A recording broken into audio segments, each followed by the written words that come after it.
Muy buenas noches. ¡Qué emoción! Hoy es un día emocionante para Radio Córdoba porque celebramos el 10º aniversario del Congreso Sabiduría y Conocimiento. Agradecemos a todas las autoridades y sobre todo a ustedes los congresistas que estén aquí con nosotros porque siempre hemos puesto mucho esfuerzo en esta cita.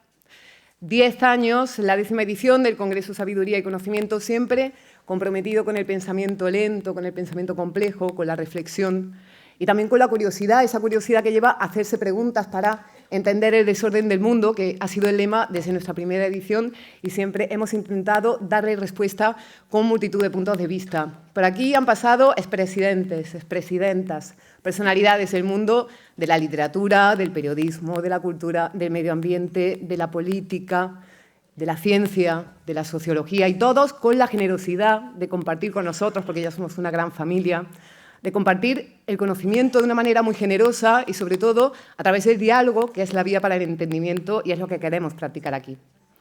En este congreso, sobre todo, hay una base triangular, una base con 3 vértices. El primer vértice son todos esos expertos y expertas que forman parte de nuestro programa cada año. Expertos y expertas que vienen de la mano de un grupo profesional maravilloso, magnífico, que hace posible que Córdoba, que este palacio de congresos en los últimos años, en los primeros en el Teatro Góngora, se haya convertido en toda una referencia de los matices, de la comprensión y de la tolerancia y, sobre todo, de esa interculturalidad que trabajamos y, sobre todo, el escucharnos unos a otros, que va a ser el gran tema también central de esta 10ª edición. Como decimos, es un momento muy especial, tenemos 3 vértices, una es ese equipo y esos expertos, el segundo vértice es la ciudad, es Córdoba. Córdoba tiene ese imaginario de la convivencia entre culturas, entre religiones, la historia, el patrimonio. Y además esta ha sido la ciudad de las bibliotecas, con Al-Ándalus, de los grandes pensadores, de los matemáticos, de los científicos. Y queremos que ese espíritu que ha traspasado fronteras también forme parte del presente y del futuro de la ciudad. Y por eso Córdoba es esencial para que se celebre el Congreso Sabiduría y Conocimiento de la cadena SER dentro de los Congresos del Bienestar. Y el tercer pilar, el tercer vértice de este triángulo, sin duda, son todos ustedes, congresistas que han venido desde diferentes puntos de España, como han hecho también este año, y lo han hecho con cariño, como si fueran una familia. Sé que muchos de ustedes repiten y vienen otra vez a Córdoba. Es verdad que es otoño y esta ciudad es muy apetecible, somos unos privilegiados los que vivimos aquí, pero sabemos que muchos de ustedes repiten porque tienen conciencia crítica, porque escapan de la masa y, sobre todo, porque huyen de esa imagen de los 3 monos sabios, porque ustedes se quieren ver, ustedes se quieren escuchar y también hablar como hacen en cada edición. Es muy difícil resumir 10 años en un vídeo, pero lo hemos intentado y vamos a verlo.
Bueno, lo hemos intentado, pero ha habido mucho que contar a lo largo de estos 10 años y ahora les da la bienvenida a este congreso la directora de Radio Córdoba Cadena SER, Isabel Sánchez. Le damos un aplauso.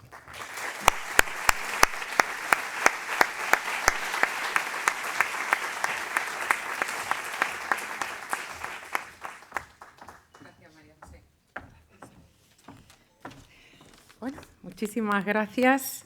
Teniente alcalde de Córdoba, presidente de la Diputación de Córdoba, senadora, subdelegada del Gobierno de España en Córdoba, rector de la Universidad de Córdoba, vicerrectora de investigación de la Universidad Loyola, capitulares. Gracias a todos porque representáis la alianza de las instituciones de esta ciudad y de esta provincia con la sabiduría y el conocimiento, con este congreso al que le disteis la mano para realizar este gran camino. Gracias por la confianza de estos 10 años. Directora de Recursos Humanos y Gestión del Talento de Prisa Media, director de la SER en Huelva, compañeros, compañeras, equipo de Radio Córdoba, ponentes, gracias por acompañarnos y representar a los más de 148 nombres de referencia nacional e internacional en ámbitos como la política, la filosofía, cultura, economía, periodismo, la comunicación, que han pasado por este escenario y por el del Teatro Góngora, lugar que nos vio nacer. Emociona y mucho ver este vídeo que recoge en apenas 2 minutos lo transcurrido en estos 10 años. No hemos parado ni siquiera en pandemia, lo hicimos, lo vivimos, lo disfrutamos y lo sufrimos dentro de la gran conmoción que el momento suponía. Queridos congresistas, enhorabuena por mantener vivas las ganas de escuchar, la inquietud por la reflexión, la curiosidad por seguir conformando una opinión generosa y fundada, que es nuestra vocación desde el primer año. Bien hallados hoy, como siempre, hoy más que nunca, porque celebramos y por todo lo alto el 10º aniversario de un proyecto que nació de la creatividad de un gran jefe y mejor persona que hoy seguro que celebra con nosotros desde el lugar donde descansa. Gracias, Carlos, por tu brillantez. Bueno, de verdad que me siento muy orgullosa de decir en el nombre de los profesionales de Radio Córdoba que 10 años después seguimos teniendo intactas la ilusión porque todo salga bien, el respeto y el agradecimiento hacia las personas que habéis elegido venir a esta preciosa tierra y la responsabilidad que comporta llevar en el nombre de nuestra emisora el de la ciudad y la provincia, Córdoba. Este año es especial porque al nuestro se suman las conmemoraciones que la ciudad celebra el 30 aniversario de la declaración del casco histórico como Patrimonio de la Humanidad, el 40 aniversario de la declaración de la Mezquita Catedral como Patrimonio de la Humanidad, y gracias específicas al Cabildo por su apoyo y por abrirnos las puertas de una visita muy especial a este gran monumento que será la que haremos mañana.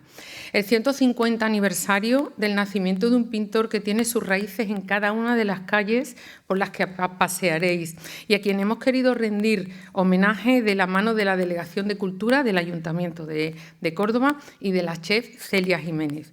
Y acabo como empecé, expresando nuestra gratitud colectiva a quienes nos prestan su apoyo, la Delegación de Educación del Ayuntamiento, que tiene una especial implicación en las actividades que realizamos de la mano de Sadeco y FENIE, también en Tendillas, donde el Congreso extiende sus contenidos a toda la ciudadanía, muy especialmente a los más pequeños. El Grupo Cabezas Carmona, la Agencia Paso a Paso. Voy a mandar y permitirme la licencia, un saludo muy cariñoso a nuestra librera, que una intervención quirúrgica de última hora la aparta de esta edición en la que tenía un especial interés por estar dado la importante nómina de ponentes que intervienen este año, que están relacionados directamente con el mundo de la escritura. Sigo agradeciendo al restaurante El Churrasco, Coca-Cola, el Horno de Mel y este Palacio de Congresos, un marco maravilloso. A Medelan, la productora que hace que todo esto sea una sinfonía, porque todos juntos conseguimos que este empeño esté a la altura de verdad de lo que ustedes merecen. Siempre gracias por venir, les esperamos el año que viene. Gracias.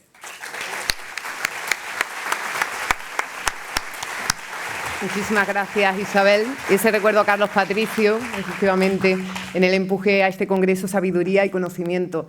Hablábamos de las instituciones, alianza de instituciones que hicieron posible que naciera este evento, esta cita, y ahora vamos a escucharlas también, darles la bienvenida a la ciudad. Quiero enviar un saludo a todos los participantes y asistentes a este 10º Congreso Sabiduría y Conocimiento que Radio Córdoba Cadena SER organiza en el marco de los Congresos del Bienestar. Para la Universidad Loyola y para mí como rector es un privilegio poder contribuir a esta iniciativa que ya se está convirtiendo en una cita clásica de la vida cultural cordobesa. Nuevamente reúne a expertas y expertos en diversos temas como la polarización política e ideológica, el papel de los medios y las redes sociales en la convivencia en democracia, el conocimiento y los avances científicos y tecnológicos. Temas todos ellos que, por su actualidad, son merecedores de reflexión y debate, que es precisamente el punto de atracción que nos reúne siempre en este Congreso. Analizar y compartir ideas para poder llegar a consensos que nos permitan avanzar como sociedad. En la Universidad Loyola formamos a nuestros estudiantes desde el espíritu crítico, el respeto por los demás y la vocación de servicio para que puedan hacer frente a los retos que el mundo nos va presentando. Muchas gracias a los intervinientes en las diferentes mesas de debate y conferencias.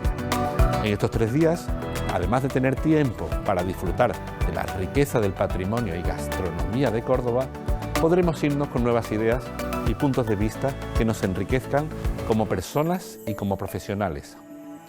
Les deseo que los disfruten tanto como nosotros y agradezco a Radio Córdoba y a la cadena SER que sigan contando con la Universidad Loyola para esta iniciativa. Muchas gracias. En nombre de la Universidad de Córdoba, bienvenidos y bienvenidas a una nueva edición del Congreso del Bienestar de la cadena SER. Fiel a su cita, nuestra institución está presente un año más en este evento que equilibra 3 conceptos fundamentales como son bienestar, sabiduría y conocimiento, pues estamos convencidos de que este es lo que permite transformar a la sociedad y servir de faro ante unos tiempos de zozobra. Solo hace unos días inaugurábamos el curso académico 2024-25 y apelábamos a una universidad con alma y valores, comprometida con la verdad. Es nuestro deber como institución de educación superior denunciar desde la fundamentación científica. No cabe otro modo de articular el discurso si no es a través de la investigación y sus resultados. Las amenazas que a su autonomía y la libertad de conocimiento están apareciendo en algunos discursos políticos. En un mundo que se instala en la mentira y el relato inventado, no es cómodo que el dato mate al relato. En esta edición vuelven a abordarse temas de máximo interés como la polarización, la ciencia, las elecciones presidenciales norteamericanas, la justicia intergeneracional o los profundos cambios sociales que están reconfigurando la sociedad española. Son todos ellos temas que fascinan y asustan por igual, pues nos enfrentan al manejo de la incertidumbre como sociedad y a las respuestas que generamos a tales desafíos.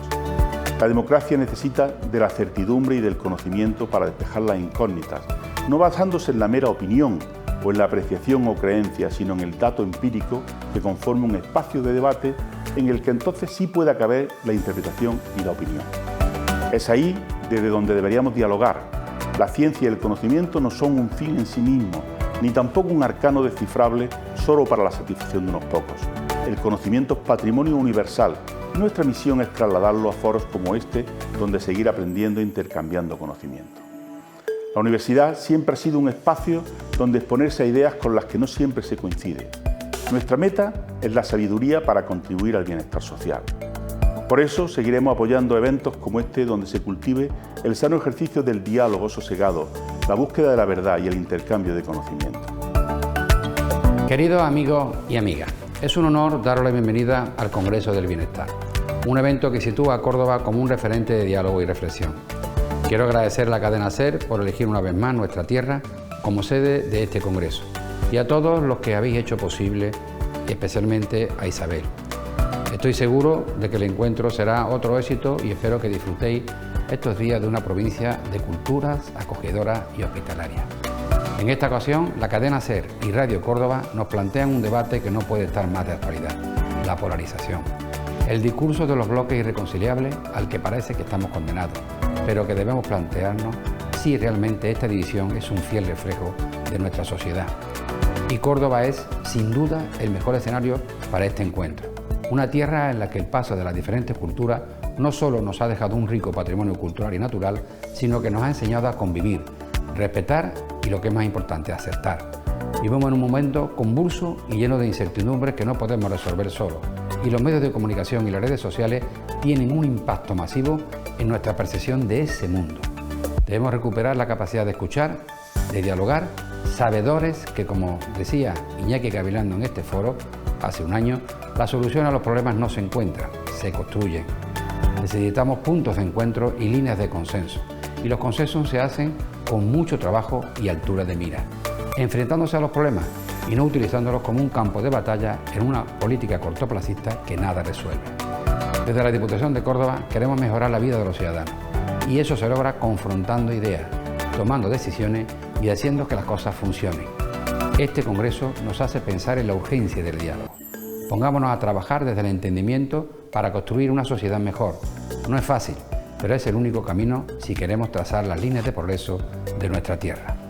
Os invito a aprovechar cada momento de este Congreso y que os llevéis un recuerdo de la provincia de Córdoba que os haga volver.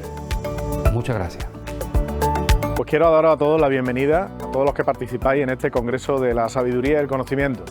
Lo hacéis en una ciudad donde me encuentro ahora mismo en el pleno corazón de su casco histórico Patrimonio de la Humanidad, enfrente de la Mezquita Catedral. Una ciudad que a lo largo de nuestra historia tenemos dos notas características.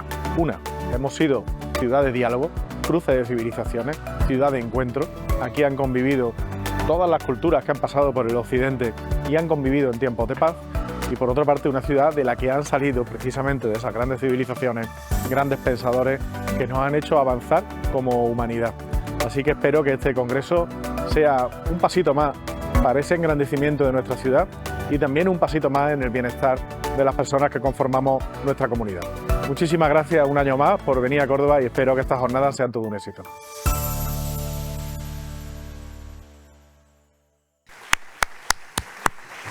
Pues damos las gracias a las instituciones que colaboran con nosotros, empresas, entidades que siempre están apostando por el Congreso Sabiduría y Conocimiento. Vamos ya con este diálogo inaugural de la 10ª edición del Congreso, de esta cita que va a hablar, como han dicho anteriormente, los representantes institucionales de la polarización en la España actual.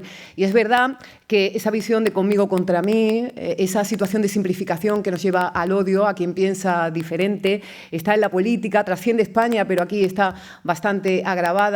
El que no escuchemos a los demás, el que nos perdamos los matices, también contribuyen a que esa polarización que utilizamos tanto, es un término, es verdad, que está sobrenombrado, pero que existe realmente y que nos afecta como sociedad de manera importante, puede llegar al ámbito de la familia, al ámbito laboral, sobre todo de nuestra propia identidad, la reducción de nuestra propia identidad como personas, cuando nos conformamos siempre en el grupo, en la comunidad y, en definitiva, en la humanidad.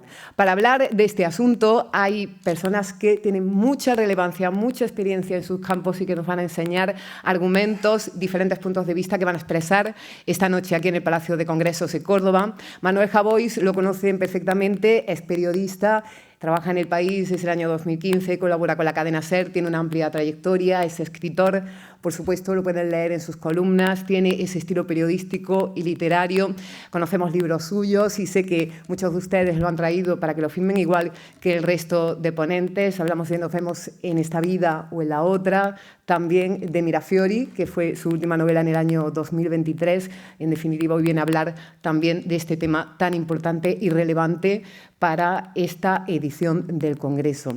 Junto con él estará Marta Sanz, escritora de todos los géneros, novela, poesía, ensayo, cuentos. Ha publicado novelas que hemos leído todos, como Pequeñas mujeres rojas, Persianas metálicas bajan de golpe, y ahora Los íntimos, que acaba de presentar, que es su memoria literaria, que tiene mucho también que ver con esta polarización, que llega incluso al ámbito de la literatura, o también el discurso de clase, el discurso económico y social, político, al fin y al cabo, que está en todas sus novelas. Bernardino León ha formado parte del Congreso Sabiduría y Conocimiento durante muchas ediciones, político, diplomático, fue secretario de Estado de Asuntos Exteriores, representante especial del secretario general de Naciones Unidas en Libia y fue clave en la pacificación de la Guerra Civil de 2014. Estuvo de representante especial de la Unión Europea en el sur del Mediterráneo y allí también pudo desarrollar una importante labor durante las primaveras árabes. Ha estado trabajando intensamente en el gobierno español cuando entró a formar parte del G20.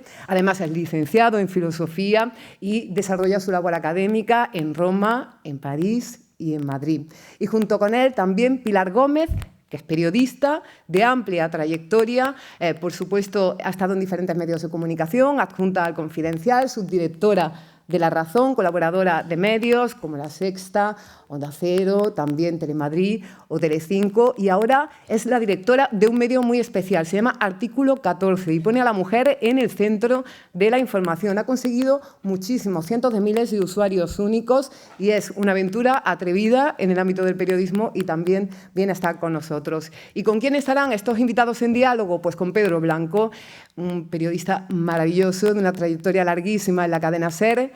Todo lo que haremos muchísimo en Radio Córdoba y también sabemos que los congresistas lo siguen desde hace muchísimos años. Ha sido subdirector de Hora 25, también de Hoy por Hoy. Está ahora en la coordinación de la antena, de programas y trabaja además en los contenidos que se están desarrollando en torno al centenario de la radio en España, es decir, al centenario de Radio Barcelona, de la cadena SER. Así que les damos la bienvenida a todos ellos con un fuerte aplauso y seguro que va a ser de su interés. Muchas gracias.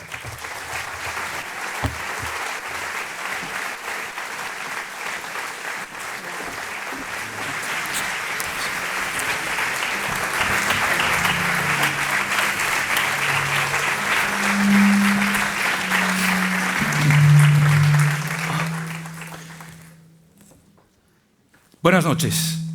Oye, qué gusto ver a tanta gente aquí. Espero que hayan dejado ustedes la polarización fuera, en el patio, antes de entrar a esta sala. Les voy a contar algo que ha ocurrido hace un ratito, mientras estábamos aquí esperando una persona que está por aquí, en buen tono, pero una persona que está por aquí ha entrado, nos ha saludado a todos y le ha dicho a Manuel: oye, Manuel, es que yo soy tan barcelonista como tú madridista. Esto es la polarización. Ya está, podríamos acabar aquí y marcharnos a recorrer Córdoba. En fin, buenas noches, señoras y señores, y bienvenidos todos. Si yo dijera esto mismo, solo esto, en Twitter, en X, que se llama ahora, probablemente alguien me diría: buenas noches porque tú lo digas. ¿Cómo que señoras y señores? ¿Por qué señoras primero? Protocolo feminista. ¿Pero y este quién es? Periodista. No te creas nada de lo que dicen, porque no cuentan una verdad ni aposta. Y de la SER. Socialista, seguro. Así que no te fíes de él. Este es el ambiente. Es un poco una parodia, pero yo creo que todos podríamos reconocernos, aunque fuera un poquito, en este nivel de debate público entre iguales.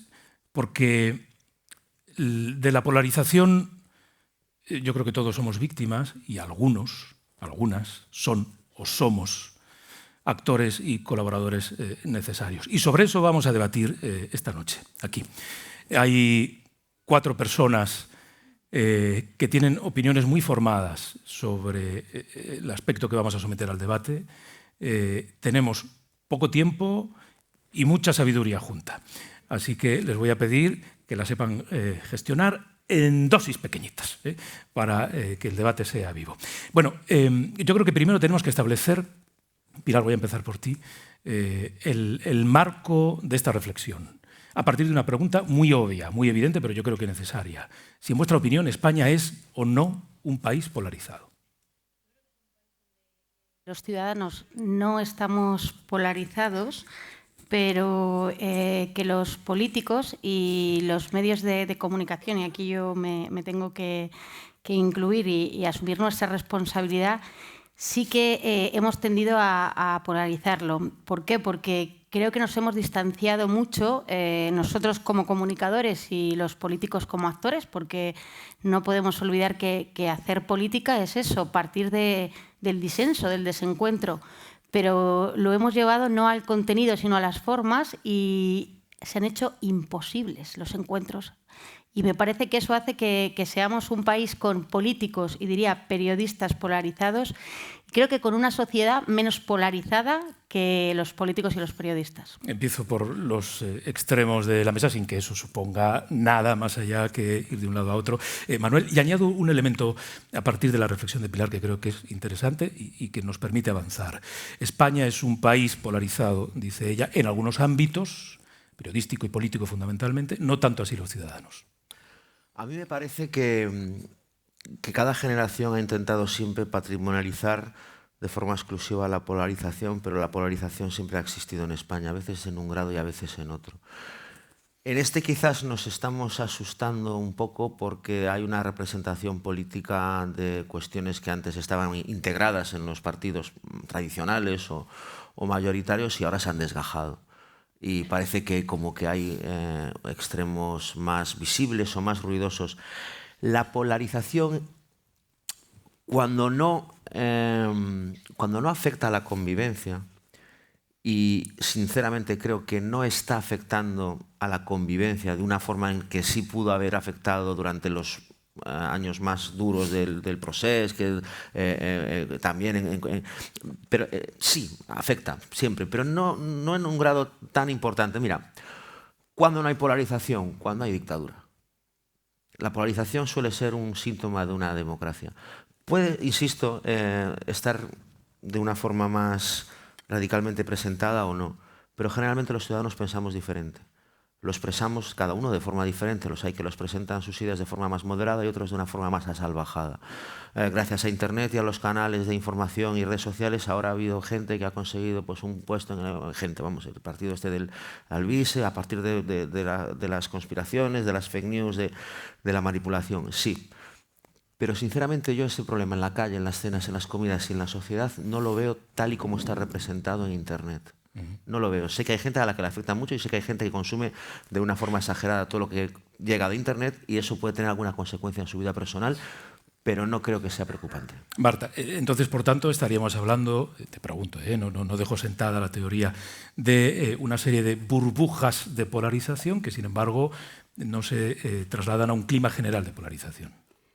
Bueno, es que yo no sé si debemos hablar tanto de un país polarizado. Yo no me siento muy identificada con la palabra polarización, sino que sería un poco más eficaz que abordáramos la cuestión desde la recuperación de un consenso democrático imperfecto durante la transición española.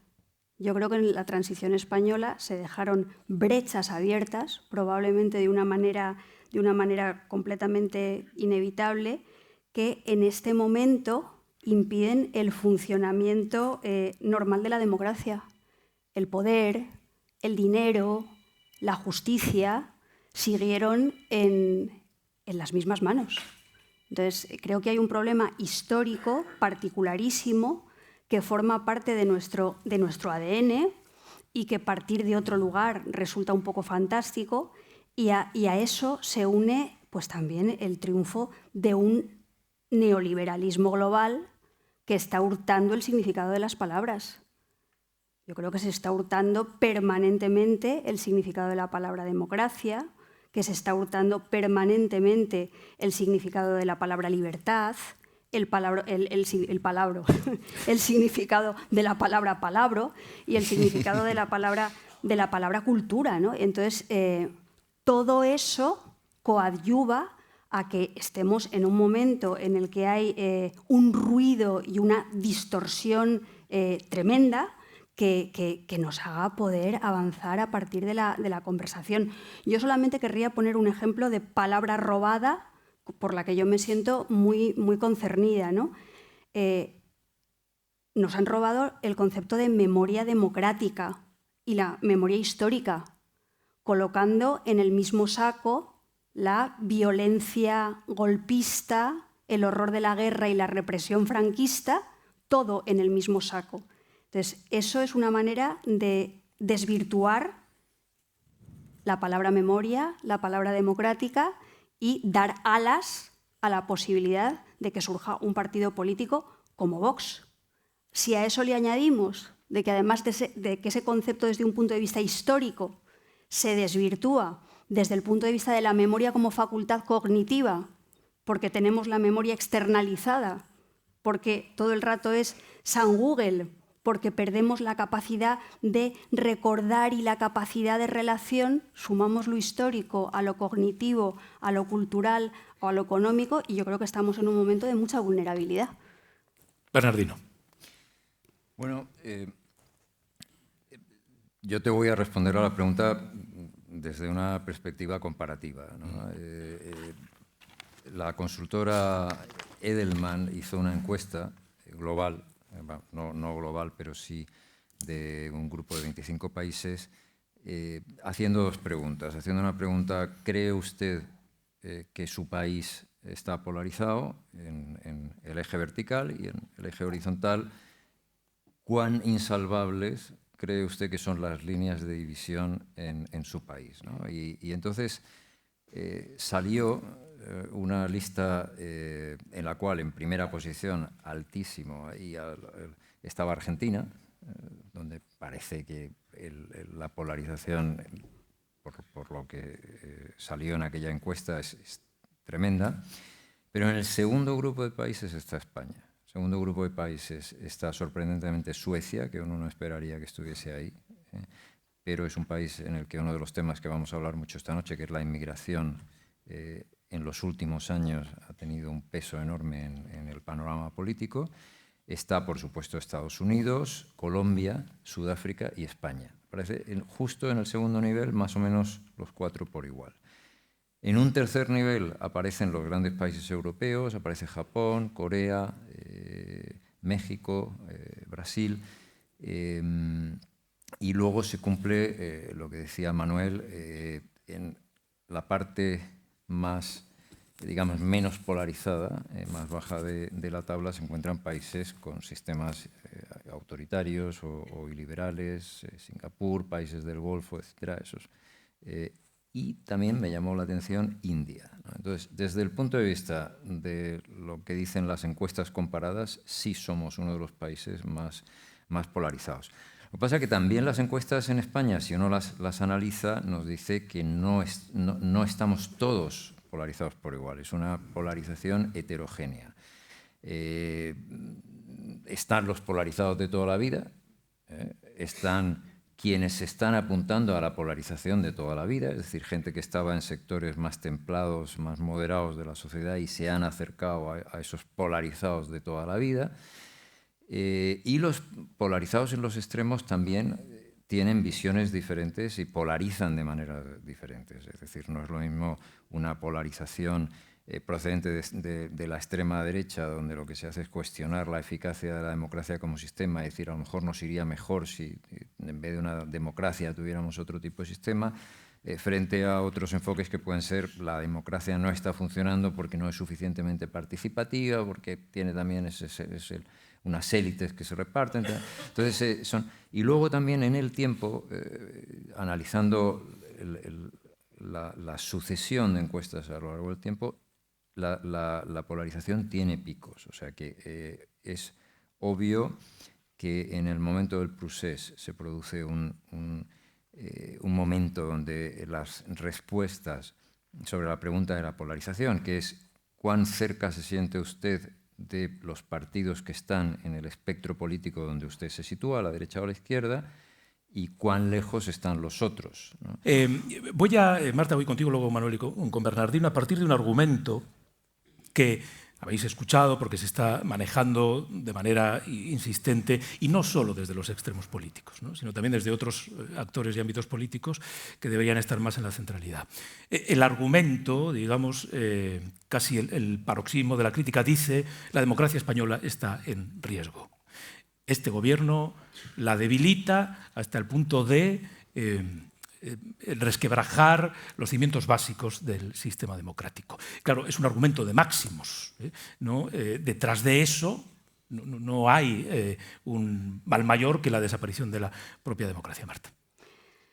Vamos a ver, yo no creo que la democracia española esté en riesgo por la acción de este gobierno, pero creo que las democracias son algo muy delicado que tenemos que proteger todos los días, ¿no? Entonces, para mí, la línea roja no está en este gobierno. Para mí, la línea roja están en formaciones políticas que son capaces de movilizar a un sector de la ciudadanía muy, muy, muy grande, que está dispuesto a, pues, ¿cómo te diría?, a vulnerar los derechos humanos.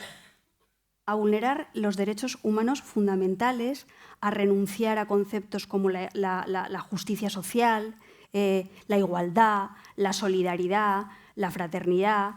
Y yo creo que todo el mundo tiene no solamente el derecho, sino la obligación de sentir rencor y expresar su malestar, pero eso hay que hacerlo desde un concepto de pertenencia, de colectividad, de común, lo que decía Pilar de la política como conversación.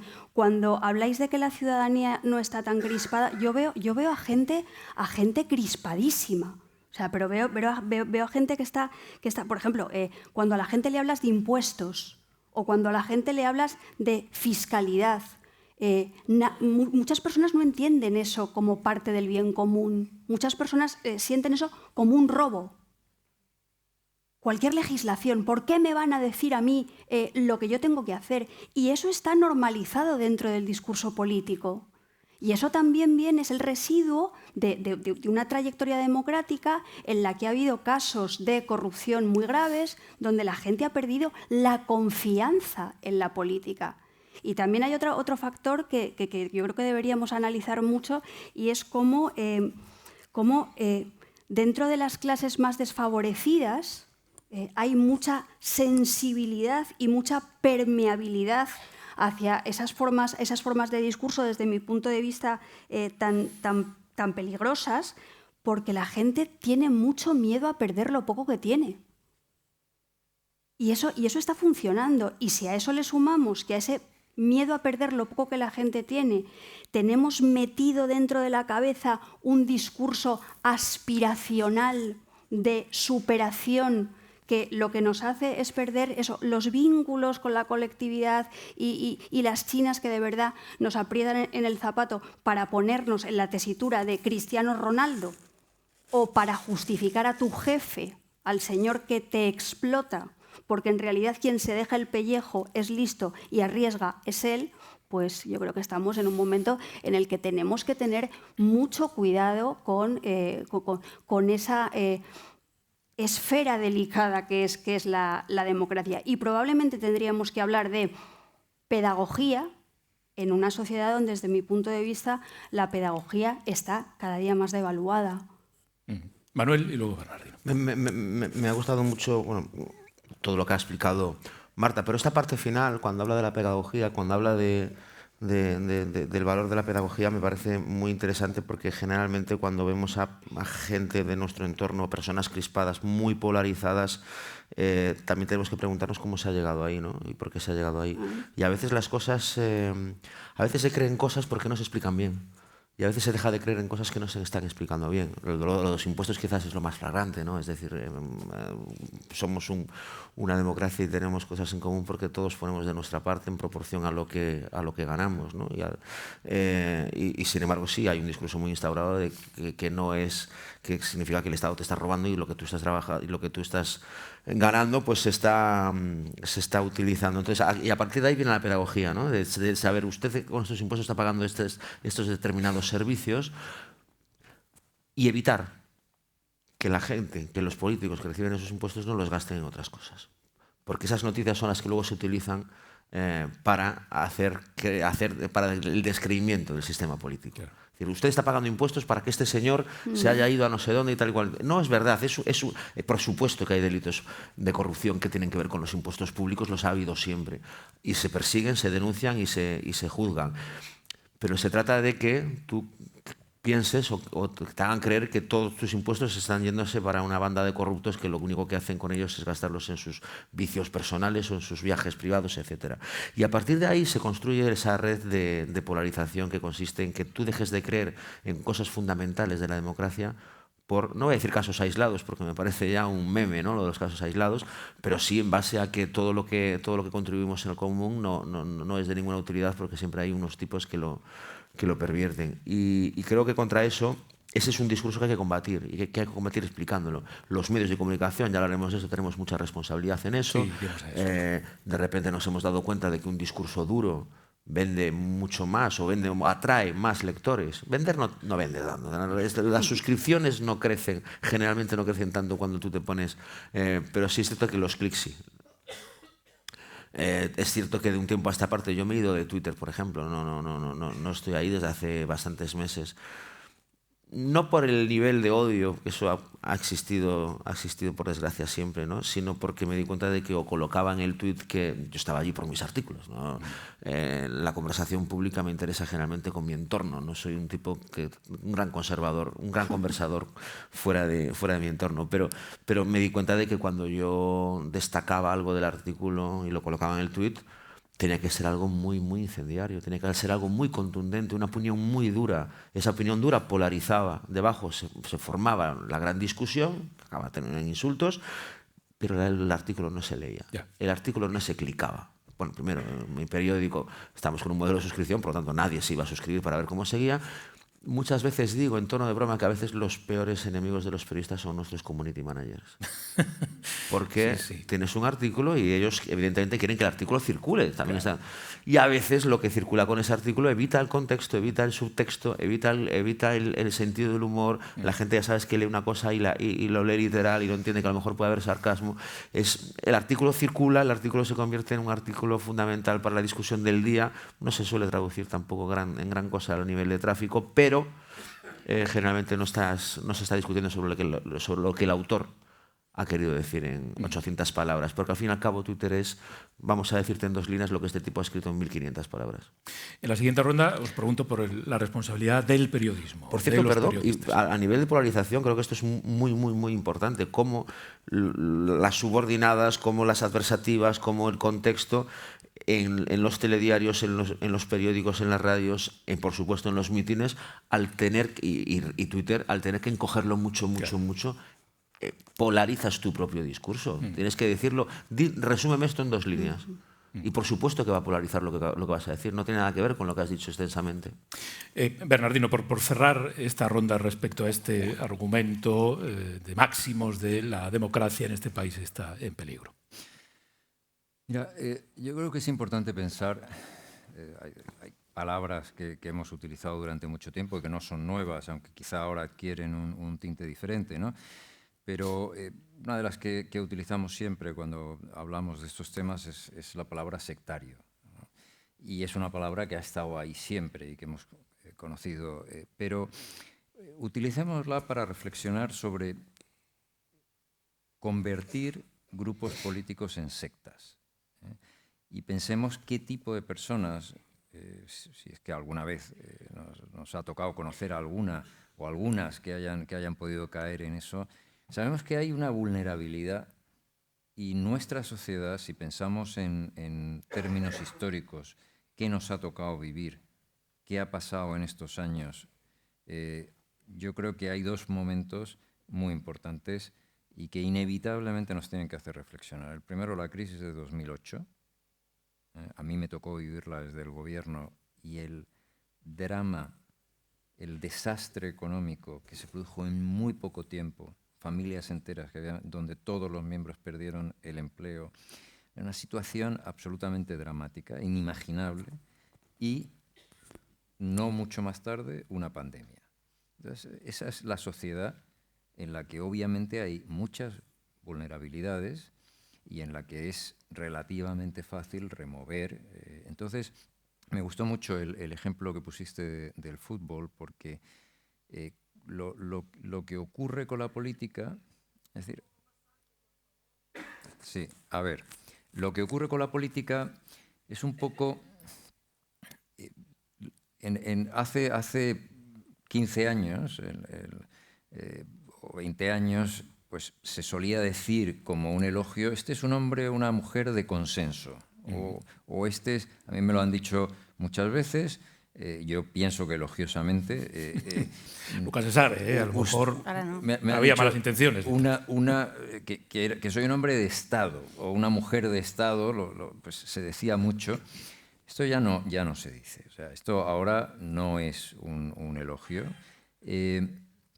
Ahora lo que nos ha ocurrido es que como se va al fútbol a animar a tu equipo y a insultar al contrario, da igual que el contrario esté jugando de maravilla y tu equipo esté siendo un desastre, pero el mecanismo funciona de esa manera. Y ahora cada vez más vamos a los mítines a animar al nuestro y a insultar al contrario, y da igual lo que esté diciendo el nuestro y da igual lo que esté diciendo el contrario, porque lo que está ocurriendo es que se produce una futbolización de la política, o si queréis, hablaremos luego de los periodistas, pero había por ahí quien decía que una tertulia periodística es un pequeño laboratorio de polarización, donde todo el mundo tiene posiciones muy ceñidas a un determinado espectro de opinión y las mantiene sistemáticamente, ¿no? Entonces, quizás sea una tertulianización del salón de nuestra casa, porque lo que nos pasa es que convertimos el salón de nuestra casa en ese estadio de fútbol en el que insultamos y animamos a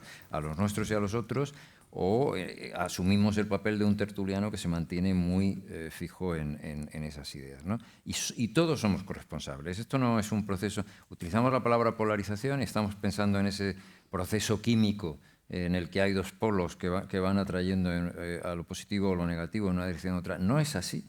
Somos nosotros los que asumimos, todos los ciudadanos, porque además siempre decimos, no, yo no estoy polarizado, polarizado está el otro.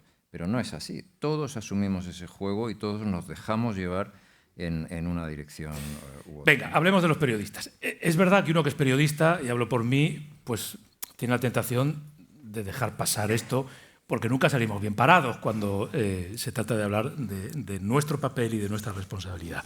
Pero yo creo que es fundamental analizarlo. Manuel, voy a empezar ahora por ti.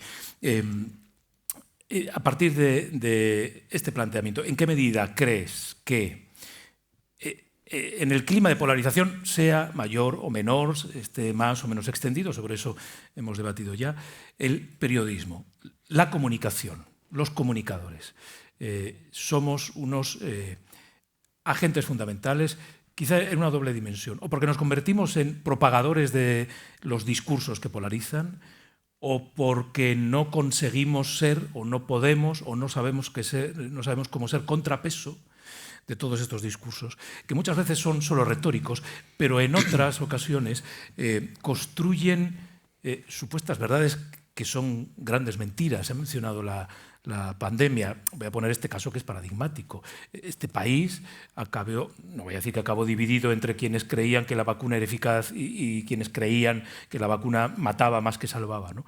Pero hubo un grupo de población que acabó creyéndose una teoría, bueno, en fin, todavía hay quien lo cree, ¿no?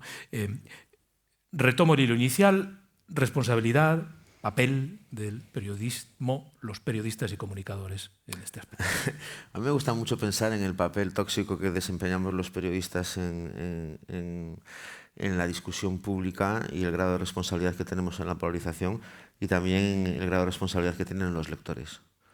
Un periódico siempre ha sido, históricamente debe ser, un proyecto intelectual que reúna en torno a sí una comunidad crítica. La cosa ha ido generando y ha tenido mucho que ver la crisis y ha tenido mucho que ver la dependencia de los periódicos del dinero público, de accionistas, en fin, los periódicos han dejado de ser propiedad de los lectores, casi todos, hay excepciones. Tampoco eso les da libertad total. De hecho, muchas veces es un cortapisas absoluto, ¿no? Porque al final tus lectores se creen con el derecho de exigir rectificaciones, líneas editoriales, etc. En lugar de esa comunidad crítica se están generando hinchadas, se están formando hinchadas. Tú no estás abriendo el periódico para discutir con él, sino para que te dé la razón. Cuando no te da la razón, lo abandonas, porque puedes. Y además, tu peso ahora es, en ese sentido, muy amplio. Hay medios que están siguiendo día a día la batalla de audiencias de David Broncano y de Pablo Motos como si fuera un PP-PSOE diario. Bueno, este país está polarizado, los de Broncano y los de Motos. Con invitados de cada presentador. Es cierto que hay un programa con una cierta línea más conservadora, no vamos a ser tontos, y un programa que tiene una línea más progresista, pero luego los invitados son de su padre y de su madre, van allá a promocionar sus cosas, hay un tono diferente, en fin, bueno, lo que sea. Tampoco no los veo, no veo mucho la tele, pero sí leo los periódicos. Yo he sido toda mi vida un gran lector de periódicos y es lo que mejor sé hacer, leer periódicos. Y leo artículos y me encanta diseccionar el lenguaje con el que se escriben, incluso nosotros, los entre comillas, los medios más serios, como determinado adverbio está llevando al lector por un determinado camino, como determinado, el famoso ya, el ahora, ¿no? El gobierno ahora dice, amigo, ¿dónde está? Esas pequeñas trampas que se van colocando para condicionar. Hay un grado de responsabilidad muy grande que tiene que ver sobre todo con la mentira. Ha habido muchas críticas al gobierno ahora por esta ley de prensa, bueno, no sé lo que están haciendo. Yo creo que la verdad debe ser regulada. Yo creo que debería haber una institución pública que velase por los intereses y los derechos de la verdad. De la verdad, esto no es censura. Si hay una pared blanca, todos tenemos que estar de acuerdo en que la pared es blanca. Porque si hay alguien que te está diciendo, cuando tú la tienes delante, que es negra, y hay una serie de gente que cree que es negra, de repente tú empiezas a discutir, gastas tu tiempo, tus recursos, tus minutos de televisión, de radio, incluso en las sobremesas de tus amigos, discutiendo sobre algo que no tiene discusión. Antes lo estabas hablando de las vacunas. Ya no voy a entrar en los territorios terraplanistas porque me parece muy ridículo, pero estamos perdiendo muchísimo tiempo en discusiones que no deberían serlo. Y eso polariza, claro que polariza, porque primero hay una sobrereacción de quien... No se trata de quién está en posesión de la verdad, eso se trata de la verdad en sí. Es decir, este hombre ha dicho esto, y lo ha dicho con estas palabras y está grabado, etc. Y hay alguien que dice que no lo ha dicho y defiende lo contrario, y crea un canal de Telegram donde de repente empiezan a salir todo tipo de teorías. Estamos entrando en un territorio muy, entre comillas, divertido, que es el territorio de la inteligencia artificial y de los deepfakes. Van a aparecer cada vez vídeos hiperrealistas de personas diciendo cosas que no han dicho. Ahora se está utilizando, pero con discursos muy grotescos que nos hacen reír, porque sabes de sobra que esto no es... Cada vez van a ser más sutiles. Y esos vídeos circulando por WhatsApp van a ser creídos por miles de personas y van a generar muchísimos problemas. Entonces yo creo que una institución pública, un gobierno, una administración, tiene que estar pendiente de que eso no es censurar. Si yo en mi periódico cuento en una columna una cosa que es manifiestamente falsa, primero no me dejan publicarla, evidentemente, pero si yo la coloco acusando a alguien no tiene que haber... No puedo tener seguidores, no puedo tener lectores, no puede haber en los comentarios discusión sobre si esto es verdad o no. Esa discusión es antes del periódico, no es después del periódico. Estamos leyendo titulares y escuchando cosas que luego tenemos que ir a contrastar a otra emisora o a otro periódico. Yo muchas veces veo titulares que digo, esto es verdad, esa discusión tiene que ser antes del titular. Si llegó al titular tiene que ser verdad, y por supuesto que hay decenas de miles de noticias que no son verdad circulando libremente y generando estados de opinión que no se corresponden con la realidad. Eso es cierto. Cuando tengas dudas sobre la veracidad de una noticia, tú ponla a ser. Y ya está. Pilar, voy contigo y luego con Marta y con Bernardino, el papel de los periodistas como propagadores o como contrapeso a todo este discurso que polariza, y es verdad lo que dice Manuel, muchas veces la polarización nace de la mentira deliberada. Yo creo que los periodistas tenemos la responsabilidad de, se planteaba aquí, de no publicar algo que no sea verdad, y a mí, vamos, yo es que no me imagino que un periodista no haga ya ese ejercicio. Es decir, nos tenemos que autorregular y nos autorregulamos. Y si no, no te llames periodista, llámate otra cosa. ¿Por qué? Porque también yo recuerdo que para mí fue horrible descubrir que todo el mundo decía, no, si ahora que están las redes sociales, cuando empezaron las redes, cualquiera es periodista, hombre. Si yo voy a ir, mira, ahora mismo estabas en las redacciones y te decían, acaba de entrar en Twitter que han incendiado esa casa y la ha incendiado un señor que ha venido y entonces era un señor que se estaba peleando, ¿no? Pero que creo que también había... Y luego cuando tú, como periodista, te acercabas a la información, consultabas a las fuentes, el bombero que había ido, estoy poniendo un suceso porque es muy sencillo y blanco, el bombero que había ido, hacías la labor del periodista, no se parecía nada a ese primer impacto. Entonces, yo creo que los periodistas no debemos publicar una mentira nunca a sabiendas, jamás. No, es que insisto, yo discrepo con que haya que regular la verdad, porque creo que en el caso del trabajo periodístico nosotros mismos tenemos que regularnos y ser muy exigentes y muy rigurosos. Y si en el momento que no se publica algo que no sea verdad, también tenemos una Constitución que también esto es muy machacón, que ese artículo 20 nos protege, pero yo creo que va en uno mismo y no confundir, porque ahora todo el mundo es periodista, todo el mundo da información, todo el mundo hace noticias y no, hay mucha paja. Y en las redes, muchísima. Y en los Telegram, todo esto, bueno, es un horror. Pero creo que también los periodistas que hemos quizá perdido esa función de contrapoder en muchos casos, estaba escuchando antes a Javi y me parecía muy importante la reflexión de también cómo los periodistas, con las crisis, con todo, estamos, o simplemente por el devenir tecnológico, perdido mucha de nuestra esencia. Yo ahora, con esto del clic, que es un horror, el clic, lo siento, yo ahora tengo un medio que es digital, pero vengo del papel, el clic, Google, unas cosas que se llaman algoritmo, que nada tiene que ver con hacer periodismo, que todo tiene que caber en muy pocas letras, que todo tiene que ser muy impactante, porque si no tú no tienes clic, pues nos ha llevado un poco a lo mismo que estábamos hablando de los políticos. A mí me parece que hay temas de un calado y de una relevancia que sí que están en el debate público ni de los políticos y a veces no de los periodistas, pero sí de la gente, que es, tú un problema como el que tenemos ahora con la vivienda, o un problema como el que tenemos, llámale problema, llámale oportunidad, o un fenómeno como está ocurriendo con la inmigración, ¿realmente los políticos lo pueden arreglar con el discurso que hay ahora, que es de confrontarse, de no sentarse, de no calmarse? ¿Realmente nosotros podemos informar en algo así con rigor, haciendo una labor de apoyar a que eso se lleguen a las soluciones si estamos pendientes de un clic? Es decir, ahora yo me había apuntado yendo a Hawái aquí, simplificar, clip, algoritmo. Digo, claro, si es que realmente nosotros, él decía muy bien, a mí no me leen el artículo, si lo que quieren es que yo ponga un palabra que sea... Entonces, nosotros a veces también caemos en simplificar por esa tiranía. Y si los políticos simplifican porque consideran que los ciudadanos quieren un lenguaje simple, directo, los periodistas simplificamos, acabamos desinformando. Y entonces los grandes problemas se quedan sin solución o con soluciones facilonas, que son los que nos llevan a los Alvise, a los Trump. Es decir, que lo que te dicen es eso, no pagues impuestos, porque con tus impuestos lo que vas a hacer es que el inmigrante que viene va a ser el que se va a quedar la guardería y tal.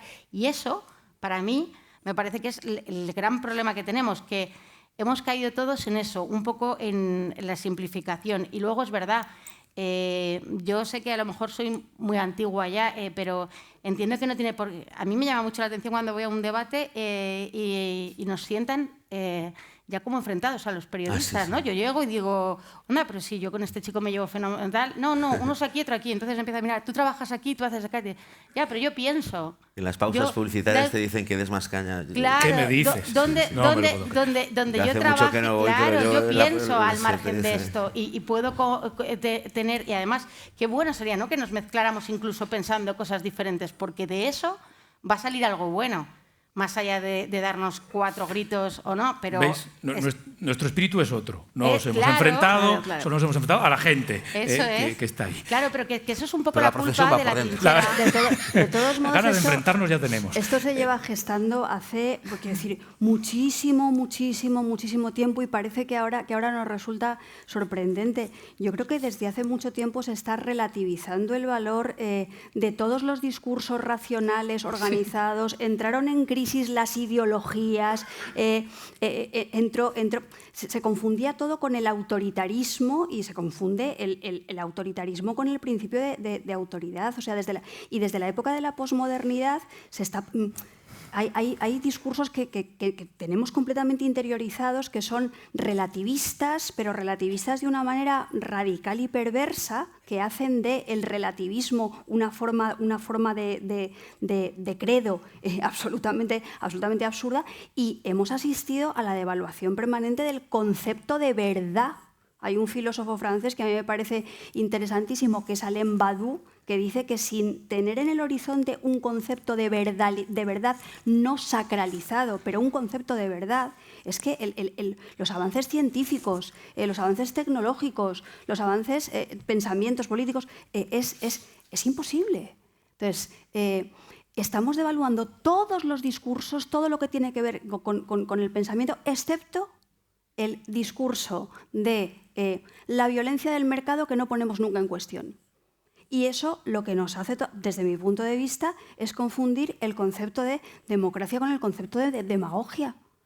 Los lectores, los ciudadanos, somos tratados como unos clientes somos clientes de la sanidad. Soy activista de los derechos de la salud. Somos clientes de la información.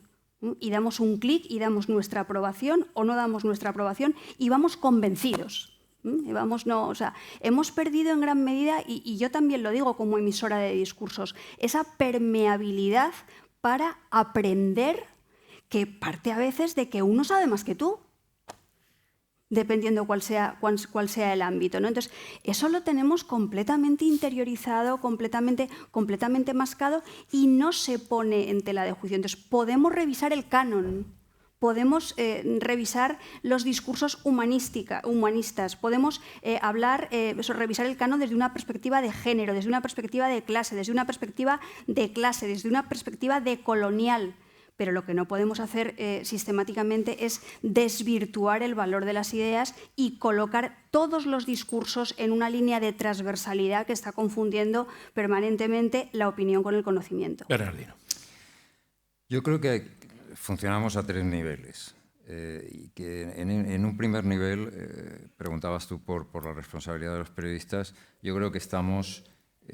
que sería injusto quedarnos solamente en los periodistas. Yo creo que los políticos, yo te diría, todas aquellas élites que tienen voz en la conversación social, y obviamente periodistas y políticos son los primeros que aparecen en la lista, están muchas veces en el origen de muchas de las cosas que se dicen y se utilizan en estas batallas de polarización, ¿no? Y ahí me da igual que hablemos de periodistas de trinchera o que hablemos de políticos tratando de movilizar a su electorado, de estabilizar una base de votantes o de colonizar las instituciones para estar seguros de que las instituciones van en la misma dirección que ellos quieren operar. Pero luego hay un segundo nivel y ese es nuevo, porque esto, efectivamente, como ya se ha dicho, ha estado ahí y ha sido parte del debate político. Pero el elemento diferenciador que hay hoy día es el de las redes sociales. Y ahí, todas esas ideas que se dicen van por ese filtro. Y las redes sociales, por una parte, permiten que los ciudadanos tengan acceso a ideas que normalmente no tienen cabida en el debate político más mainstream. No está en los grandes periódicos, no está en algunos digitales quizás sí, pero en las redes sociales es donde con más fuerza pueden aparecer esas ideas. En segundo lugar, convierte a los usuarios de las redes sociales en actores, es decir, reciben un mensaje y lo rebotan, ellos mismos deciden rebotarlo. Y en tercer lugar, manejan en las redes sociales sabiendo que los algoritmos premian los discursos de odio, los discursos radicales, porque son los que hacen pasar más tiempo delante de... Y eso lo sabemos todos, de una forma u otra. Algunos somos más conscientes, otros menos, pero... Ahora, el tercer nivel creo que también es muy importante, y es el de los propios ciudadanos. Una vez más, vuelvo a lo que decía antes, es decir, todos somos partícipes de este juego. Es verdad que las ideas surgen a lo mejor en esas élites de opinadores que de donde las primeras ideas pueden surgir, luego se filtran a través de las redes sociales, pero al final estamos los ciudadanos. Y los ciudadanos, esas redes sociales, esas herramientas digitales también nos dan instrumentos para poder saber si las cosas son verdad o mentira. Hoy día es muchísimo más fácil encontrar un bulo que lo era hace 10 años. Es decir, todo el peligro que traen esas redes sociales, esa digitalización, también nos da herramientas y, sin embargo, no las queremos usar. Somos mucho más usuarios de la parte más negativa, más complicada de las redes sociales que de las herramientas que nos ofrece para encontrar dónde está la verdad o la mentira, ¿no? Bueno, nos quedan 10 minutos aproximadamente. Hay algo sobre lo que sí le quiero preguntar a Bernardino, porque preparando esta conversación en estos días previos, ya se ha mencionado Trump, ¿no? Él me decía, a mí sí que me gustaría, bueno, al menos dejar planteado el caso americano como una especie de paradigma, ¿no?, de cómo se gestiona, cómo se alimenta la polarización desde la política, acaba permeando en la sociedad y lleva a expresiones extremas. El asalto al Capitolio podría ser una de ellas. Bueno, hablábamos antes, y Pilar lo mencionó, de Estados Unidos y España. Las polarizaciones pueden ser distintas, es decir, los procesos sociales que llevan a la polarización son muy similares, Es lo que los politólogos llaman un proceso de clasificación social que lleva o bien a la polarización política o a la polarización afectiva, que es aquella donde se manejan emociones y no razones o razonamientos políticos. Pero la polarización en Estados Unidos es negativa, mientras que la polarización en España es esencialmente positiva. ¿Qué quiere decir esto? Quiere decir que tendemos en España a ver con simpatía a los que están en el espectro político en el que nos situamos. Un ciudadano se siente a la derecha y entonces tiene simpatía no solamente por los que están en su partido, sino por otros que están también en ese espectro de la derecha, y sentimientos menos positivos hacia los que están en el otro lado. En Estados Unidos es lo contrario. En Estados Unidos la polarización lo que refleja es una carga de hostilidad y de enemistad hacia quienes representan las ideas políticas del lado contrario muy profunda. Esa es la primera gran diferencia. La segunda es que en Estados Unidos hay una serie de identidades que se solapan y que tienen una fuerza enorme, y todas ellas son reconducidas a la polarización política. Diferencias de raza, que obviamente en la sociedad en Estados Unidos tienen mucha más importancia, o de etnia, que la que tienen en España. Diferencias económicas entre en Estados Unidos es una sociedad mucho más desigual que España, a pesar de que todas las sociedades occidentales están caminando hacia la desigualdad. Quizá Estados Unidos nos está marcando un camino al que muchos podemos llegar en el futuro, ¿no? Entonces, esas identidades que se solapan van tendiendo a incorporarse a estas identidades políticas en las que se sitúan muchos ciudadanos. Y, en tercer lugar, me parece también un elemento muy importante, es que en Estados Unidos se tiende a ver mucho la batalla política como una batalla existencial. Si recordáis aquella imagen de una manifestación de Black Lives Matter, cuando la sociedad en Estados Unidos se tenía que dividir, o quienes estaban con los negros que estaban siendo tiroteados por la policía, o quienes apoyaban a la policía porque apoyaban al orden. Y había una imagen que fue muy paradigmática en un momento, seguro que todo el mundo la recuerda, de una pareja que sale a la puerta de su casa con un rifle, con un arma automática, a defender su casa mientras va pasando la manifestación de Black Lives Matter por delante. Y aquello, tanto en un lado como en otro, se presenta como una batalla de vida o muerte. Aquellos señores, aquella pareja estaba defendiendo su vida. Y en Estados Unidos así es como se plantea. Claro, vemos unos niveles de violencia que afortunadamente no hemos visto aquí. Claro. Era Junger el que decía la inviolabilidad del homicidio en último caso se basa en un hombre con la escopeta en la puerta. Sí. Bueno, os pido una última ronda, casi como si esto fuera un programa deportivo de minuto y resultado. Ahora es cuando se polariza, cuando el discurso se simplifica. Un titular. Claro, efectivamente. No os voy a pedir un titular, pero casi. Os pido que identifiquéis cuál es, en vuestra opinión, el factor que ahora ejerce una mayor tracción polarizadora en nuestro país. Dejo planteados algunos. La inmigración. Parece que ahora, parece no lo parece, esto es una novedad. Es parte del discurso más polarizador. Los dineros.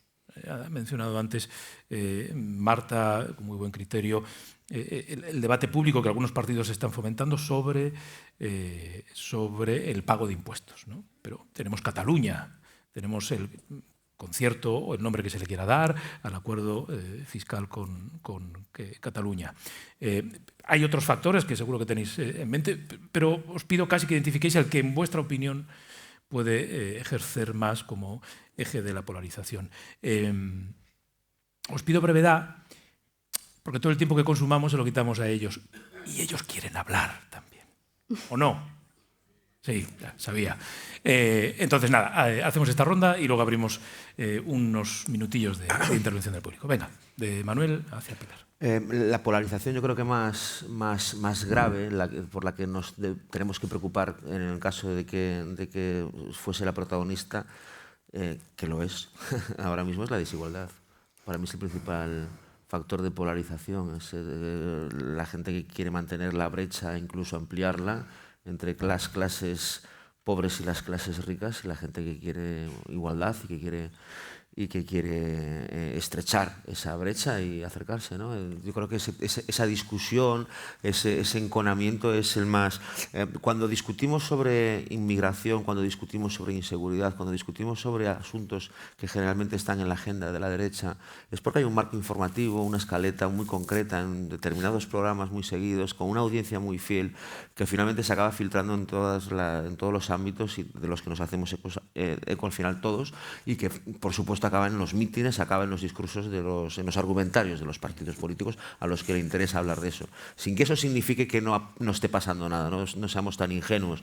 Pero el principal problema, como salió hace poco en el CIS, que es la inmigración, te tiene que ir muy bien en la vida para que tu principal preocupación sea la inmigración. Marta.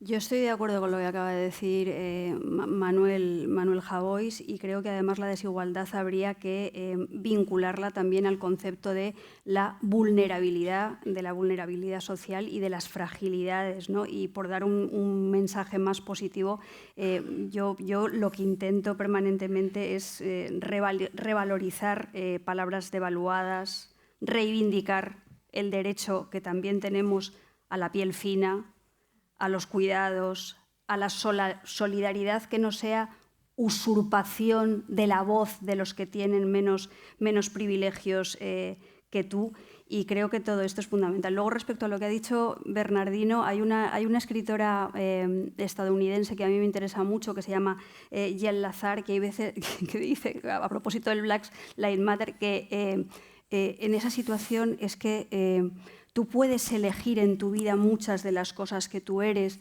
pero cuando la opresión y la represión llega de una manera tan explícita por una razón, lo único que puedes elegir es ser negro, aunque no lo seas. O sea, tienes que elegir ser negro. Y desde el punto de vista de los medios de comunicación, y con esto yo ya acabo, yo no sé si los eufemismos que usamos a veces son una manera de combatir el discurso del odio o todo lo contrario. Yo no sé si cuando hablamos de populismo lo que deberíamos hablar directamente es de peligro fascista. Y visto desde el otro punto de vista, un exceso de visceralidad nos lleva al calentón y también puede ser muy malo. Pero desde mi punto de vista también hay veces que actuamos con una cautela muy perversa. Ahora mismo hay profesores que están denunciando la censura a un documental sobre Palestina por parte de la UNED porque se ha considerado sectario, simplemente porque alumbra el dolor de los palestinos y no le ha dado voz a la otra parte. Me parece de risa. Bernardino. Bueno, yo más que responderte directamente a la pregunta de cuál es el factor más importante, te voy a dar uno que quizá no surge en las conversaciones sobre polarización de una manera tan natural porque es menos conocido, pero que a mí me ha llamado la atención en los últimos meses porque he leído un par de informes muy interesantes al respecto, que es la injerencia o la actividad de los servicios de inteligencia rusos en Occidente, ¿no? Entonces, los ejes sobre los que se mueve esa injerencia en sus manuales de funcionamiento, por un lado utilizan las redes sociales para distribuir simultáneamente ideas que son muy divisivas, es decir, por ejemplo, el mismo día lanzar una información en sectores muy conservadores sobre el aborto, hablando del nacimiento de un feto, casi ya un niño que se movía y que fue asesinado en una clínica, obviamente un bulo inventado, y simultáneamente lanzar hacia grupos en la esfera contraria la información de que una chica fue a abortar y un grupo de manifestantes no le permitieron entrar en la clínica y la chica tuvo un problema gravísimo de salud, etc. Es decir, simultáneamente lanzar esos mensajes para movilizar y debilitar. Otro aspecto, otra parte de esa estrategia es el apoyo a grupos extremos. Es decir, hemos visto informaciones, yo no sé si son ciertas o no son ciertas, no quiero tampoco, pero hemos visto informaciones de que los rusos podrían estar apoyando a Vox. Insisto, no sé si es cierto o no es cierto, pero recordemos que Vox en el Parlamento Europeo se ha alineado con Orbán, que es aliado de los rusos, y no con Meloni. Y hemos visto a los rusos, por ejemplo, en el tema del procés, ¿no? Es decir, que grupos opuestos, en principio, pero que al final de esa oposición surge un debilitamiento colectivo, ¿no? Entonces creo que es un elemento, insisto, no es el más importante, no, mucho menos, pero que hay que tener en cuenta. Pilar. Yo, para mí, es como lo que más hace que haya polarización es cómo se plantea el debate. Para mí es, voy a culpar o poner el foco una vez más en la parte política, porque creo que se habla de desigualdad, se habla de vivienda, se habla de inmigración. Es cómo están planteados los debates lo que hace que se polaricen. Si tú no debates, simplemente te dedicas a discutir en vez de a debatir, es muy difícil que eso no permeabilice la sociedad. Pero en cuanto, no a que ellos sean polarizados, sino que tú los llevas a unos debates donde solo hay extremos. Es decir, esto que estamos haciendo aquí, a mí, de verdad que sigo política, me parece casi impensable que aquí hubiera un representante de cada partido y no se hubieran puesto a gritar o a insultarse o a hablar de temas que seguramente interesan muy poco a los que están ahí. Y creo que eso es lo que hace que cada vez estemos más en la trinchera, porque los que se han quedado en los grises o en el medio, ni en lo político ni en lo social, vende. Hablábamos aquí, palabras como consenso o ser un hombre de Estado, una mujer de Estado, está muy denostado. Bueno, pues porque yo creo que los políticos, y también me he metido antes a los medios, hacen que los temas se traten de una forma en la que solo puede haber una posición u otra. Nunca puede haber una posición común. Y para mí eso es demoledor, y es en todo. Es en la igualdad, es en la inmigración, es en todos los asuntos. Y había un dato importantísimo que yo quería dar antes de irnos, que es que el CIS era el que decía Javois, cuando te preocupa tanto la inmigración, no, pero es que si tú entrabas en las tripas de CIS, lo que más preocupaban eran los políticos, porque preocupaban mucho más en el fondo que la inmigración. Lo que pasa es que es por la forma en cómo lo preguntas. ¿Por qué? Porque la gente sí que se da cuenta, y el 90%, casi el 90% de los españoles, también los datos del CIS, está totalmente desconectado de su clase política, porque dice, si no están hablando de lo que me interesa. Si cuando me hablan de lo que me interesa tengo que elegir entre esta solución o esta. Y seguramente que haya una solución intermedia, ¿no? Esto que ha dicho Pilar, perdona, me parece muchísimo, porque dar la razón al otro es debilidad. Si tú eres un político de un partido y llegas a un acuerdo con el otro, estás claudicando, eres un cobarde y eres un débil. De repente se ha instaurado esa sensación. Bueno, tenemos como 15 minutos todavía de tiempo, no mucho más, porque si no la alternativa sería quedarnos encerrados aquí esta noche y acabaríamos polarizados y pasamos la noche juntos, creo. Entonces, en los 15 minutos que tenemos por delante, abrimos una ronda de intervenciones que gestionaremos de la manera más avanzada posible, que es levantando la mano, como toda la vida. Y la primera que he visto, allí al fondo, creo que es un señor con camisa clara. Sí. Bueno, polarización. Vamos a ver. Antes de nada, su nombre, y sí, así nos vamos Juan, conociendo. Juan, vengo de Alicante. Gracias, Juan. Pero soy manchego, ¿eh? Eso ante todo.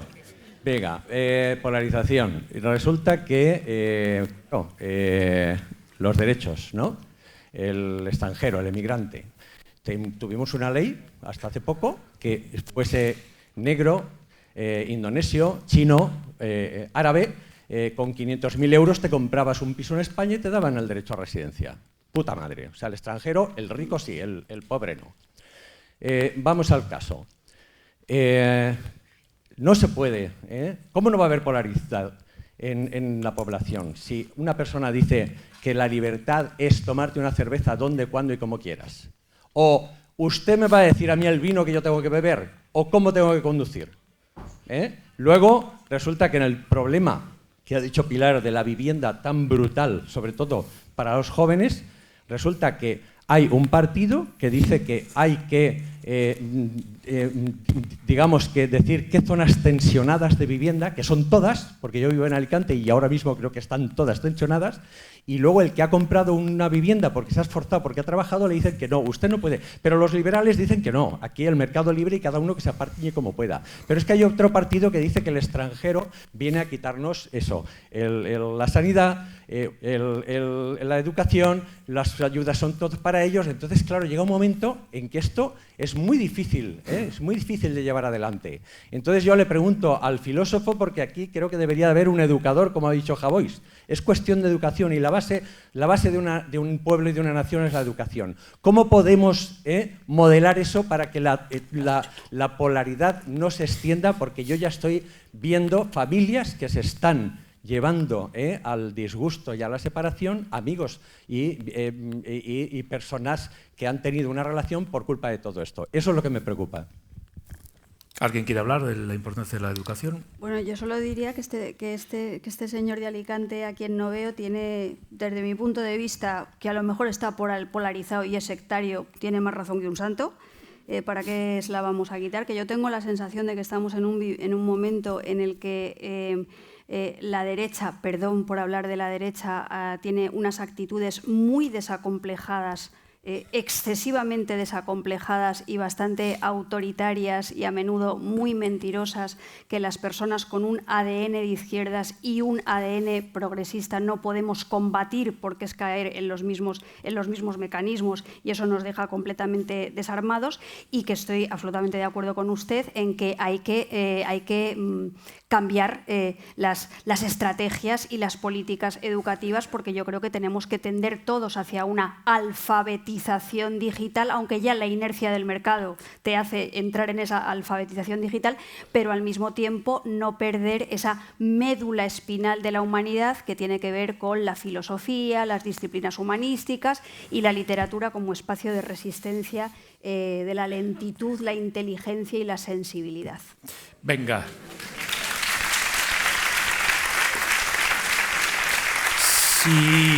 Siguiente brazo en alto, pero para pedir la palabra. El brazo en alto. Allá, al fondo, y luego veo aquí. No le está diciendo a Marta que responda a todas después de esta. Bueno, pues ya está. Tú eres, digamos, la interlocutora. Esta respuesta la nombramos portavoz del público. Hola. Hola. ¿Se me oye bien? Se te oye. No se te ve, pero te oímos. Bueno, hola, soy yo. Hola, tú. Me llamo Juanjo. Hola, Juanjo. Yo confieso, como Montgomery Clift casi. Yo he sido el que se metió en el... Tú eres el del Barça. Claro, en el túnel de vestuarios, el que dijo... Tú eres el polarizado futbolísticamente. Claro, yo vengo polarizado desde el principio. El que dijo, y tú has pillado muy bien la percha, Roberto, que le dije a Manuel Javois que yo soy tan culé como tú merengón, como tú madridista. Pero claro, esto era como un clickbait o algo así, ¿no? Hemos pillado a lo mejor el rábano por las hojas. Yo quería seguir diciendo, no me ha dado mucho tiempo, lo digo ahora, que me gusta mucho leer a Manuel Javois, sobre todo los lunes, con ese faldón de deportes que tiene fantástico en el país, que tiene este título que es Siempre robando, que es una lectura de Bareto de Bar, de Bareto de lunes, y que tiene... Por eso yo quiero salvar un poco que la polarización no es tan grave. Quiero decir, si leemos al otro, nos encontramos a nosotros mismos también. Y es tan sencillo como decir Siempre robando en un chiste de lunes a la hora del vermut. Pero yo también quería decir, os agradezco mucho la charla, es magnífica como siempre, enhorabuena a todas y a todos. Pero yo me acuerdo como siempre del maestro Chomsky, que le quedan desgraciadamente las últimas chomsquetas. No hace mucho, en un ensayo también publicado en El País y en otros medios de comunicación, era muy importante, él ponía el reflejo en the facts, los hechos. A la gente no le importan los hechos. Es una pena. Por ahí vienen los bulos, la rumorología, que parece como cuando éramos chicos y hacíamos con los yogures del Danone, esto decimos, ¿quién el trenecito este de voces? Este ha dicho una cosa, y al final, ¿qué narices ha salido de la otra cosa? Porque no nos importan los hechos. Si nos importasen los hechos, yo creo que la polarización estaría un poco más suavizada, no tan grave. Enhorabuena, muchísimas gracias por venir. Nada, gracias a ti. No lo has oído, pero Javois ha dicho, se nos ha colado un barcelonista.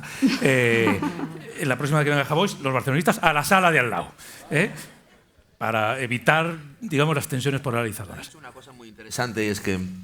Chomsky. Chomsky. Siempre que aparece Chomsky es interesante. Es interesante. Y la canción de Astruz. Noam Chomsky se ha enamorado de mí. Se ha enamorado de ti, era. No, es cuando vi que íbamos a hablar de la polarización, yo pensaba que realmente el problema empieza cuando fue la primera respuesta que dije, afecta a la convivencia, cuando de repente yo esto no lo leo porque está en este periódico, yo a este tío no lo quiero conocer porque escribe determinadas cosas, ya no hablo de si eres de un equipo o de otro, porque entonces ya si no quieres ver a alguien porque es de un equipo tienes un problema más grave que la polarización, pero es cierto que cuanto más mezclamos, cuanto menos prejuicios tengamos, siempre vamos a crecer más personalmente y como sociedad. Eso me parece de cajón. Y sin embargo, sí es cierto que cuando la polarización se agrava, pues de repente se establecen unas líneas rojas estúpidas de que si esta persona viene a esta cena, pues yo no voy.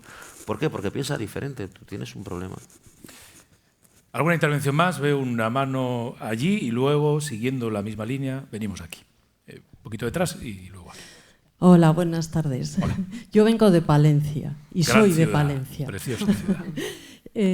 A mí me preocupa mucho la labor que están haciendo estos movimientos ultracatólicos en este tema de la polarización. Quería saber si a vosotros también os preocupaba. Pregunta directa. Marta, eres la portavoz de a mí la sí. respuesta. Claro que me preocupa muchísimo, entre otras cosas porque una cosa es la libertad de culto y otra cosa es la religión desde el punto de vista de la intimidad y el espacio privado, y otra cosa muy diferente es perpetuar un privilegio que viene del nacionalcatolicismo. Sobre todo en este país, para intervenir en la vida, intervenir en la vida pública y reprimir derechos fundamentales de las personas. Entonces, a mí, claro que me interesa muchísimo, y sobre todo cuando se erigen en denunciantes y cosas así. ¿Me dejas? Sí, claro. Sí, hay un elemento en todos los procesos de polarización que los politólogos, en esa fase que llaman de clasificación, donde los ciudadanos van organizándose en grupos, y hablaba antes de las identidades que se solapan en Estados Unidos, como son la de raza o las étnicas. En el caso español, las encuestas muestran que uno de los elementos más importantes en esas clasificaciones sociales que llevan a identidades y a agruparse en sectores es la religiosidad. Aquí delante... Ahí, sí, que he visto ya 3 veces que levantaba la mano. No quiero provocar ninguna distensión muscular. Muchas gracias. Bueno, yo soy Enrique, vengo de Granada y soy de Valladolid, cosa que me parece bien. Esto es la España plural. Alguien que vive en Alicante es manchego, de Granada, pero de Valladolid. Mezcla. Como ha comentado antes Manuel Javois, lo de la mentira, que por supuesto existe, hay cosas que son verdad, hay cosas que son claramente mentira, y no es censura señalarlo, como dices, y estoy totalmente de acuerdo, pero hace unos días leí, creo que fue en El País, supongo que fue en El País, una noticia que me descolocó un poco, que era un estudio que había mostrado que cuando Trump decía una de sus mentiras en una red social, X o la que fuera, y esta red la señalaba como mentira, diciendo en discusión, que es la manera diplomática de decirlo, sus seguidores creían todavía más en esa mentira. Entonces, si eso es así, a ver cómo lo hacemos. Vayamos a que señalando la mentira estemos complicando la cosa, ¿no? ¿Qué opinas tú? No sé. No, es que el problema nunca ha sido el mentiroso, sino quien le cree. Mentirosos ha habido siempre. Lo que pasa es que no había nunca tanta cantidad de gente a la que no le importa la verdad y prefiere seguir creyendo la mentira, incluso cuando a veces la propia persona desmiente su mentira. No es el caso de Trump. Para él siguen desapareciendo gatos y perros en Springfield. Pero en algunas ocasiones hay gente que ha pedido perdón por haber metido la pata y no se lo perdonan a la gente que le ha creído. O sea, antes que dar un paso atrás, pues ha sido amenazado, lo tienen chantajeado, pero ha dicho la verdad, él lo sabe, simplemente de cara al público tiene que decir ahora que fue mentira. Esas cosas pasan y van a seguir pasando.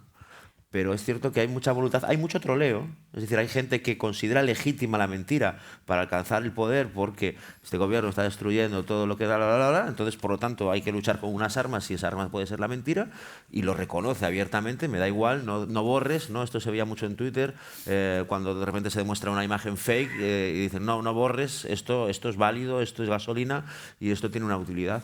Y estas cosas pasan. Por eso a mí me parece muy importante que sea del color que sea el gobierno, persiga estas cosas. Hace unos días, hace unas semanas, circularon capturas de WhatsApp o de un privado de una red social, no recuerdo cuál, pero montadas, fingiendo la conversación de un tipo, un activista de izquierdas, perdón, porque no recuerdo el nombre, con un crío, pidiéndole fotos desnudo y no sé qué, falso, todo falso.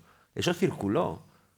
El daño reputacional que se le hace a una persona cuando circulan unas imágenes falsas de una conversación que no ha existido, sobre acoso sexual a menores, de lo que estamos hablando, es brutal. Eso tiene que ser perseguido, eso no es censura.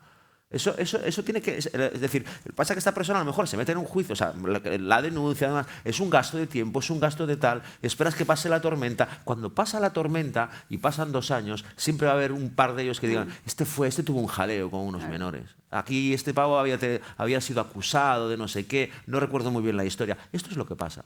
Pero yo, de la parte que comentaba, creo que también es muy importante eso de que pese a que se demuestra que es una mentira, el que es seguidor de Trump piensa que, al revés, él lo sigue con más intensidad. Y eso creo que es un poco el debate que teníamos hoy aquí y el principal problema. ¿Estamos polarizados o no? Ese es el gran problema, que a veces vas ya tan en tu trinchera o en tu equipo que eres incapaz te están diciendo, no, es que esa pared es blanca, lo decía Javois, pues el señor de Trump dice, no, es que seguro que hay alguien que está mintiendo y ha creado esto para que yo vea esto así, pero Trump tenía razón. Y creo que eso es, yo apelo una vez más a la mezcla, a los grises, y oye, que no pasa nada, si eres muy seguidor de Trump, bueno, es tu problema, pero si eres muy seguidor de Trump, no pasa nada porque pongas en duda que a lo mejor Trump ha mentido, o si eres muy seguidor de Kamala o eres seguidor de... No pasa nada por dudar que incluso lo que tú piensas de verdad que es súper sano, mirar al otro y decir, pues a lo mejor yo no tengo toda la razón. Bueno, pues lo vamos a dejar aquí porque ya... Antón Losada, baja la mano, que tú ya hablas mañana. Esto es un cebo, es un cebo de lo que va a pasar mañana. Está aquí Antón Losada. No, Antón Losada no quería intervenir. Bueno... Lo bueno, y yo del Tudelano, lo bueno es que no nos polarizamos, que se polaricen los grandes. Bueno, vamos a terminar aquí porque ya estamos fuera de tiempo. Quiero dar las gracias a Pilar, a Bernardino, a Marta y a Manuel por este excepcional, interesantísimo rato de charla que hemos tenido esta noche. Ya que le hemos mencionado varias veces, supongo que haremos como Alvise, ¿no? Esto lo cobramos como autónomos sin factura, pero que ya que nos ha marcado el camino a seguir, es un ejemplo, un dechado de virtudes. En fin, nada, que les agradezco mucho que hayan estado aquí. Y mire, cuando venía esta tarde paseando desde el hotel que está al otro lado del río hasta aquí, cruzando el puente, pensaba que en una ciudad tan maravillosa como es Córdoba, ¿quién se va a polarizar? Qué maravilla de lugar el que nos ha acogido hoy. Así que gracias a vosotros, gracias a todos ustedes. Ha sido un placer. Muy buenas noches.